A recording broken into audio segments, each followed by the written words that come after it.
Hello, how are you today? I hope you're fine. I hope you're doing very well. I am Olowo Esther, and this video is brought to you by Egota Learning Platform. I hope you're ready for today's class. You have gotten your paper and your pen ready, and your mindset also to gain abundantly from today's class. I believe you are going to have a great experience today. Alright, so let's delve into today's work. Today we will be talking about adverbs, more on adverbs. Already in my previous video, we discussed adverbs, and now we are going to continue with it. We looked at the elementary aspects of adverbs, the meaning of adverbs, the types of adverbs, and we gave a variety of examples. Alright, in today's lesson, I want us to continue with the topic adverbs again. There are a whole lot of things, like I said in the other class, that you need to learn in this topic adverbs, because it is a part of speech that you will be coming across every day in your encounter with the English language. Just like every other part of speech, adverbs are very important in your day-to-day communication, and especially in your preparation for the comprehension aspect of your English language examinations. Alright, so we will delve straight into the topic. Initially, we talked about the meaning of adverbs. But before we go to that, we will be looking at what we did in the last class briefly. Okay, so for the purpose of today's lesson, we will be able to do some things. At the end of today's lesson, you should be able to identify and classify different types of adverbs, just as we did in the last class. At the end of this lesson also, you should be able to identify and classify the different types of adverbs that we have discussed, and we will still mention again in today's class. As regards to adverbs of manner, adverbs of time, adverbs of place, adverbs of frequency, and adverbs of degree, just as we mentioned in the previous class. Also, you should be able to demonstrate understanding of adverb usage by constructing sentences. By the time since you have known the adverbs, you should be able to construct sentences with appropriate adverbs to modify verbs and adjectives. Just as you know that those are the functions, those are some of the major functions of an adverb, you should be able to use them to construct sentences that modify verbs and adjectives. Okay, so an adverb, like we said in the other class, modifies a verb, an adjective, or another adverb by providing information about how, when, where, or to what extent an action is performed or an attribute is described. That is telling us that an adverb is a word that tells us more about the verb in a sentence. It describes the attribute of an adjective or even another adverb by giving us more information, more information about the adverb or the adjective or the verb, as the case may be. Okay, so we also said that adverbs are usually formed by adding ly to the end of an adjective. When you have an adjective, and remember, an adjective qualifies a noun or pronoun. An adjective qualifies a noun or pronoun. Now, when you have an adjective as quick, the adjective quick is capable of describing a noun or a pronoun. But that by the time you add an ly to quick, you have quickly. So that way, an adverb of manner is formed. Okay, when you add ly to quick, you get quickly. That way, an adverb of manner has been formed. So I told you that majority of adverbs are formed like this, and they are called adverbs of manner.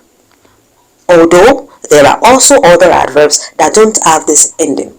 Adverbs of place don't have this ending. Adverbs of degree don't have this ending. Adverbs of time don't have this ending. Adverbs of certainty don't have this ending. Only adverbs of manner end in ly. Now I'm going to briefly explain how adverbs modify verbs, how they modify adjectives, and how they modify other adverbs. And those are the uses of adverbs, uses or functions of adverbs. They modify verbs, they modify adjectives, and they modify other adverbs. Adverbs add detail to actions. Like I said earlier, they add more detail to actions, enhancing verbs. That is, they give us more enhanced meaning of verbs. For instance, she sings beautifully. Sings there is a verb. So we wouldn't be able to know how she does the action of singing if we don't have the action, the adverb beautifully. So beautifully is telling us how she sings, which is an adverb of manner. She sings beautifully. How does she sing? Beautifully.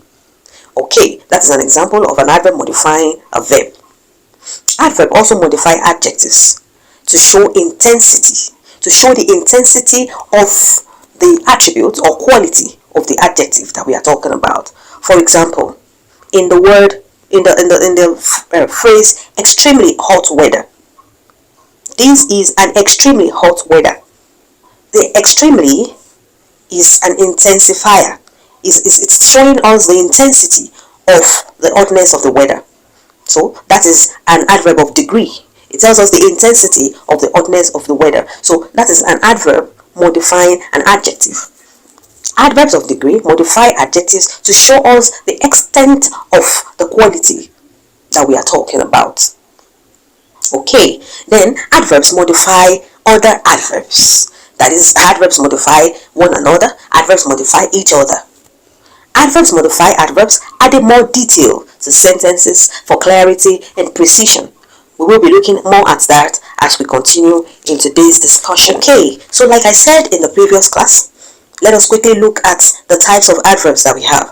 We have that of manner, e.g. Anna laughed loudly. Loudly is an adverb of manner, telling us how Anna laughed. Adverbs of time tell us the point to the time of an action. I'll see you tomorrow. Modifies the verb see. It modifies the verb see. Then we also have adverbs of place. Hey, come here. An example, hey, come here. Here is modifying the adverb come, showing the place. Then frequency. Adverbs of frequency. Olivia usually exercises. That is an adverb of frequency also, telling us the frequency of the action performed. How often does Olivia exercise? Usually. Okay, so those are the types of adverbs that there are.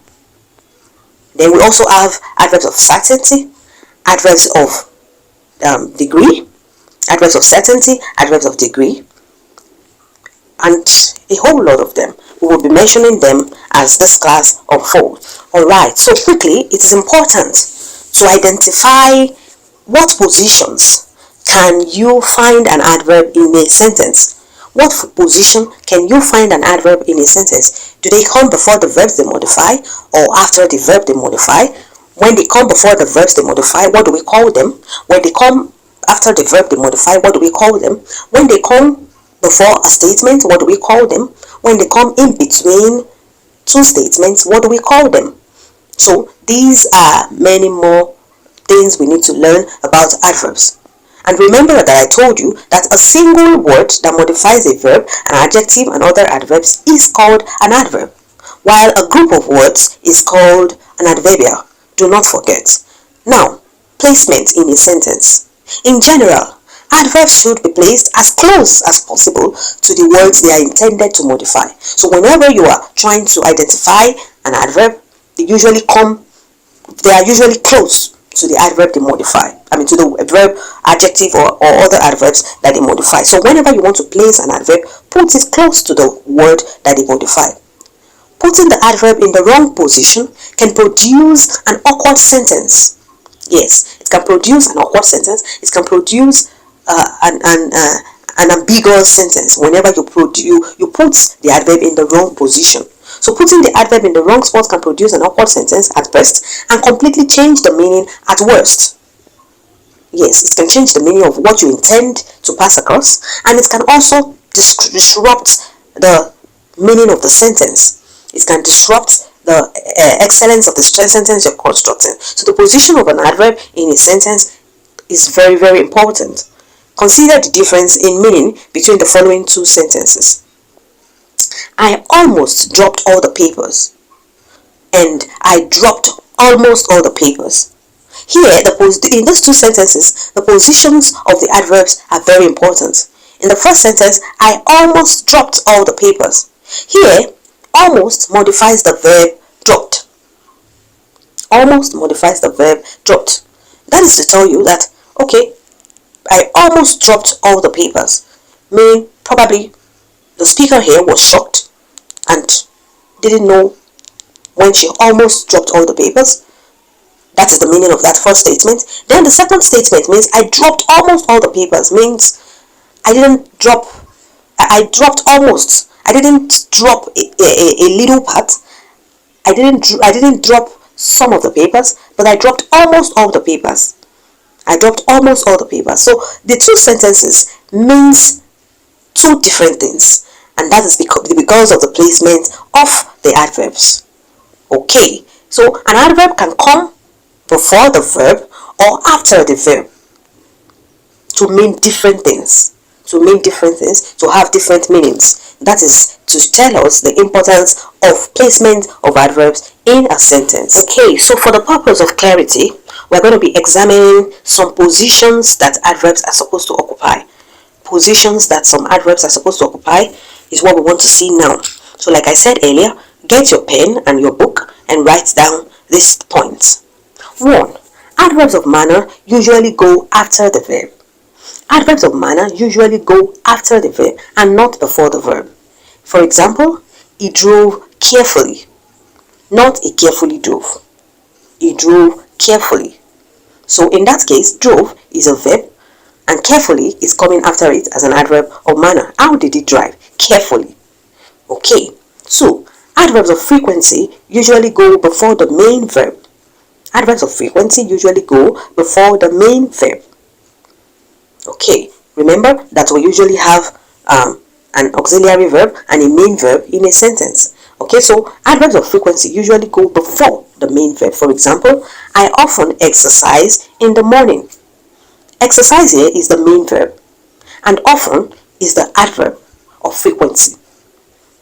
Not I exercise often in the morning. No. I often exercise in the morning. I always exercise in the morning. I seldom exercise in the morning. I usually exercise in the morning. Okay. Then 3. Adverbs of place usually go after the verb. Adverbs of place usually go after the verb. Example, they live near the park. They live near the park. Adverbs of place usually go after the verb, not before the verb now. Remember, adverbs of frequency and adverbs of manner usually come before the verb, but adverbs of place usually come after the verb. Okay, they live near the park, not they near leave the park. No, they live near the park. They live outside the park. They live inside the park. Not they inside leave the park. No. Adverbs of place will always come after the verb they modify. Okay, now let us look at more examples to show us the position of adverbs in some sentences. 1. Anna coughed loudly to attract Olivia's attention. Anna coughed loudly to attract Olivia's attention. Loudly there is the adverb coming before the verb, coming after. Coughed is the verb, loudly is the adverb. Coming after the verb, it modifies. He ate the chocolate cake greedily. That is an adverb of manner, telling us how he ate the chocolate cake. Chocolate cake. Anna coughed loudly. The loudly is also an adverb of manner. Remember, adverbs of manner end in ly.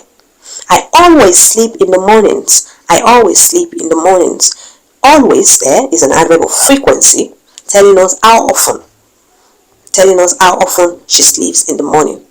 Okay, so it's telling us how often she sleeps in the mornings. Now, if we place always after sleep, it will become I sleep always in the mornings.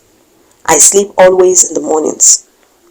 That means every morning she sleeps. But it's going to be very perfect if we place it before the adverb, before the verb sleep. I always sleep in the mornings. That is how it should be. It should be. The adverb here should come before the verb it modifies. We'll go to the beach tomorrow. We'll go to the beach tomorrow. That is tomorrow. Tomorrow is when we are going to the beach. However, for more emphasis, you can decide to put the tomorrow before the sentence. Tomorrow we'll go to the beach. Tomorrow we'll go to the beach. That is, we are not going on any other day but tomorrow. Tomorrow we'll go to the beach. It's different from we'll go to the beach tomorrow. We can still decide to change it. If we say we'll go tomorrow, we'll go to the beach tomorrow. But by the time we say tomorrow, there is more emphasis on tomorrow. By the time we put tomorrow as first in the sentence. Tomorrow we'll go to the beach. So in that case, tomorrow we'll be modifying the old sentence, and it will mean that that is exactly what we want to do tomorrow. We are doing no other thing than to go to the beach. She stepped out to get some fresh air. She stepped out to get some fresh air. The out here is the adverb of place. Adverb of place, telling us telling us where the person we are talking about stepped to. She stepped out to get some fresh air. So out is the adverb of place. Okay, if I'm to underline the adverbial of place, it will be she stepped out to get some fresh air. If I'm to underline to get some fresh air, to get some fresh air is an adverbial clause of reason. Okay, by the time we're talking about adverbials, you will understand adverbial clauses and adverbial phrases better. Okay. Alright, it's time to further test our knowledge on adverbs with some past WAEC questions. Okay. 1. What is the correct position of the adverb hardly in the following sentence? What is the correct position of the adverb hardly in the following sentence? She slept last night. Where are you going to place hardly? A. She hardly slept last night. She slept hardly last night. She slept hardly last night. Slept last night. She hardly last night slept last night. Okay. I hope you have found the answer. The answer is hardly. And that will be she hardly slept last night. Okay. That is an adverb of manner. She hardly slept last night. Okay.